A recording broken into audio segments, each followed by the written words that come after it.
রাজশাহী নগরীর পশ্চিম টিবাদ ঘেঁষা পদ্মা নদীতে প্রায় 2 সপ্তাহ ধরে জেলেদের জালে কাঙ্ক্ষিত মাছ ধরা না পড়ায় হতাশ হয়ে পড়েছেন শতাধিক জেলে। নদীতে সারা বছরই বড় বড় মাছ পাওয়া যায়, তবে কিছুদিন হলো নদীতে মাছ মিলছে না। নদীর পানি কমতে শুরু করায় মাছ পাওয়া যাচ্ছে না বলে নিজেদের অসহায়ত্বের কথা জানাচ্ছিলেন বেশ কিছু জেলেরা। আয়ও ধরেন নদীতে গেলে ধরেন 700, 500, 200 কত সময় হয় না, চলে আসি ঘুরে।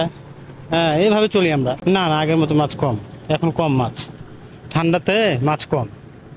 ধরেন যাই প্রতিদিন তেল খরচ, আমাদের খরচের একটা পাইটের খরচ আছে। হ্যাঁ, এখন ওগুলো হয় না, তেল খরচ টাকাই ওঠে না। ওই মাছের পরিমাণ খুবই কম, নাই বললেই চলে। আমাদের সংসার বা জীবিকা খুব কম চলে, আর এখন ওরকম আর মাছ হয় না। আস্তে আস্তে মাছ যারা তারা বন্ধ হয়েছে, মাছ নদীতে নাই বললেই চলে। আপনার বর্তমান মাছ এখন খুব কমে গেছে মাছ, এই সময়তে মাছ হয় না। আবার আগামী 3 মাস পর আবার মাছ দেখা দিবে। এদিকে নিষেধাজ্ঞা থাকা সত্ত্বেও নদীতে মাছ পাওয়ার লোভে কারেন্ট ও রক জাল ব্যবহার করছেন কিছু অসাধু জেলেরা। কারেন্ট জাল এখন আর ব্যবহার করতে দেয় না, নৌ পুলিশ আছে দায়িত্বে। আপনার নৌ পুলিশ এটা দেখাশোনা করে, ওনাদের জন্য আরও আমাদের মাছ মারা।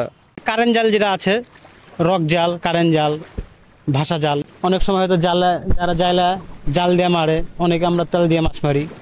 হ্যাঁ, হয়তো জাল যারা দিয়ে মাছ মারে, আজকে তো গেছিল যে টহলে, এখনও আছে টহলে, যেগুলো জাল হয়তো ধরার সেগুলো ধরে।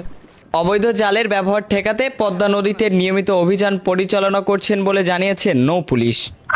আজকে আমাদের অলরেডি একটা অভিযান করা হয়েছে। নদীতে কারেন্ট জাল, অবৈধ কারেন্ট জাল নিয়মিত আইনগত ব্যবস্থা, মানে নিয়মিত মৎস্য আইনে যে মামলা যেটা হচ্ছে